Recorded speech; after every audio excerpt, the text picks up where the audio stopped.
Warahmatullahi wabarakatuh. Hai teman-teman semua, perkenalkan nama saya Sarah Hadila dengan NIM 210240093 dari kelas 6C Ilmu Komunikasi. Di sini saya bakal membahas tentang judul yang saya dapatkan, yaitu gaya dan konflik.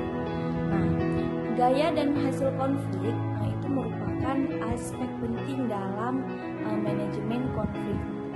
Gaya manajemen konflik adalah cara yang digunakan oleh individu atau kelompok untuk menanggapi dan menyelesaikan sebuah konflik. Ada 5 jenis gaya manajemen konflik, yaitu yang pertama ada mengakomodasi, menghindari, menyelesaikan, menghadapi, dan menghindari. Nah, yang pertama itu teman-teman ada yang namanya mengakomodasi. Satu orang mengakomodasi orang lain dengan menerima dan mengakibatkan orang pertama kehilangan segalanya. Metode ini menyelesaikan konflik lebih cepat daripada metode lain. Tetapi orang yang menerima dianggap sebagai orang yang lemah jika dia menyetujui segalanya. Kemudian yang kedua itu teman-teman ada yang namanya menghindari. Ini adalah gaya di mana Anda tidak merasakan konflik sama sekali dan menghindarinya sama sekali. Metode ini memiliki banyak keuntungan seperti memberi orang waktu untuk menenangkan dirinya. Tapi ia juga memiliki kekurangan seperti memastikan bahwa baik Anda maupun siapapun yang Anda kenal tidak terlibat dalam konflik selain dari pihak yang tahap resolusi konflik ini digunakan ketika masalah konflik sangat tidak penting. Nah, yang ketiga itu ada yang namanya menyelesaikan.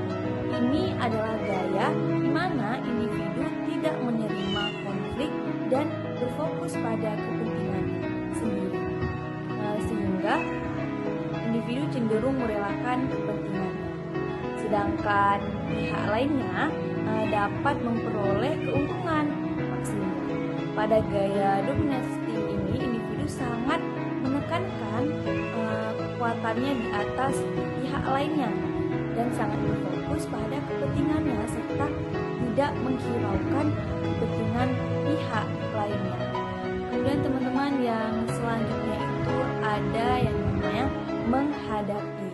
Ini adalah gaya di mana individu berupaya menyelesaikan konflik dengan cara mencari jalan tengah yang memuaskan sebagian kepentingan dirinya dan sebagian kepentingan pihak lainnya.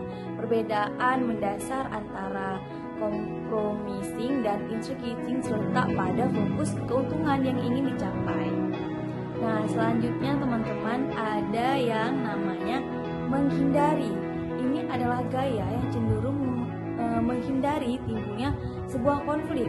Hal potensial dan sensitif dihindari sebisa mungkin agar tidak berkembang menjadi sebuah konflik yang terbuka. Hasil konflik dapat berupa kemajuan perusahaan atau ketegangan antara individu maupun kelompok yang dapat menghalangi kerjasama antara individu. Konflik yang dibiarkan tanpa ditangani akan menimbulkan yang namanya efek negatif yang lebih serius, antara lain kecenderungan terpencarnya habisnya sumber daya dalam organisasi untuk menangani konflik dan bukannya digunakan untuk arah pencapaian organisasi. Kemudian timbulnya beban psikologi antara karyawan. Dan begitu